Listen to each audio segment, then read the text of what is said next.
سوال یہ ہے کہ جدیدیت کا جو ہے نا وہ غلبہ ہے. جدیدیت اس حد تک پہنچ چکی ہے کہ اس نے الحاد کے دور کو برپا کر دیا. تو مذہب کیا اپنی روایتوں کو، اپنے اصولوں کو لے کر اگر اس کو موجودہ زمانے میں، جو کہ کہا جاتا ہے کہ یہ قیامت تک کے لیے رہنمائی ہے، تو جدید انسان کے لیے یہ جو کام آپ کہہ رہے ہیں کہ علماء پیدا نہیں ہو رہے، اگر وہ کام نہ ہو گیا تو کیا مذہب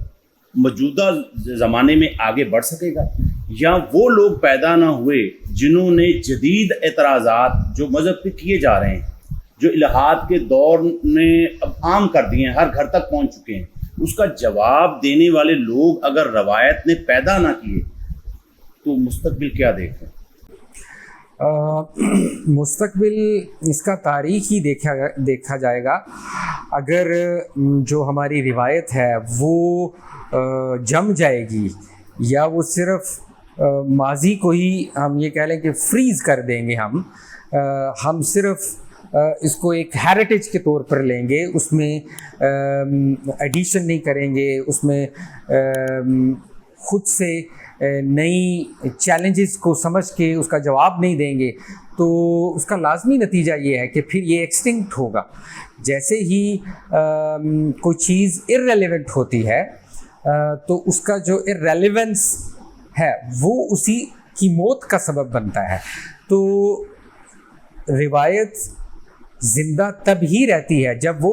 ریلیونس پیدا کرتی ہے. اگر آپ ریلیونس سے ہی نکل جائیں گے اور ماضی میں ہی جئیں گے، یا جسے ہم فریزنگ پاسٹ کہہ رہے ہیں اسی کو ہی ٹھیک سمجھیں گے، تو پھر اس کا لازمی نتیجہ ڈیڈ ہونا ہے، مرنا ہے. تو پھر روایت یا جو بھی روایت ہے، ہم چونکہ اسلام کے تناظر میں بات کر رہے ہیں تو اسلامی روایت، یا اگر کوئی ہندوازم کے تناظر میں، اگر کوئی جاپان کے تناظر میں بات کرے گا تو وہ اپنی روایت کو سامنے رکھتے ہوئے اس کے کھنڈر دیکھے گا فیوچر میں، یا اس کی موت کا اعلان کرے گا، یا اس کو مرتا ہوا دیکھے گا مستقبل میں. تو ہمارے ساتھ بھی ایسا ممکن ہے، یہ ہر روایت کے ساتھ ایسا ہوتا ہے. اور ہم دیکھتے ہیں کہ کئی روایات یا کئی افکار یا کئی مذاہب جو ریلیونس پیدا نہیں کر رہے تھے وہ ختم ہو گئے ہیں دنیا سے. ٹھیک ہے، تو ایسے ہی اگر ہم بھی ریلیونس پیدا نہیں کریں گے تو ختم ہو جائیں گے. اب جدید دور میں یہی تو ہمارا کرائسس ہے کہ نئے لوگ پیدا نہیں ہو رہے جو کہ اس کو رینیو کریں، جو کہ اس کا احیاء کریں، جو کہ اس کی تجدید کریں. اس کو سم ٹائم نیگیٹیولی بھی لوگ اس کو کنوٹ کرتے ہیں یا یہ لیا جاتا ہے، لیکن یہ ہے کہ اس کو کم از کم اس معنی میں ہمیں یہ سمجھنا چاہیے، اگر آپ پریویس تھاٹ سے ہٹ کے بھی اس کو اگر آپ رینیو نہیں بھی کرنا چاہتے، لیکن ہمیں کم از کم یہ کرنا ہوگا کہ جدید دور کے جو چیلنجز ہیں ان کا سامنا ہمیں کرنا ہوگا. اگر ہم سامنا نہیں کریں گے تو وہ ہمیں روند کے آگے جائے گا. اور وہ سامنا کرنے کا طریقہ کیا ہے؟ وہ سامنا کرنے کا طریقہ یہ ہے کہ ہم، جس طرح آپ نے کہا کہ الحاد کے دور میں اب ہم جی رہے ہیں، اگر ہم ایتھیزم کا فہم نہیں رکھیں گے، یا ایتھیزم کیا چیز ہے اس کی ہمیں انڈرسٹینڈنگ نہیں ہوگی، سائنس کیا بات کر رہی ہے، فلسفہ کیا بات کر رہا ہے آج کی 21ویں صدی میں، کہاں پہنچ گیا ہے. ہمیں تو مسئلہ یہ کہ ہماری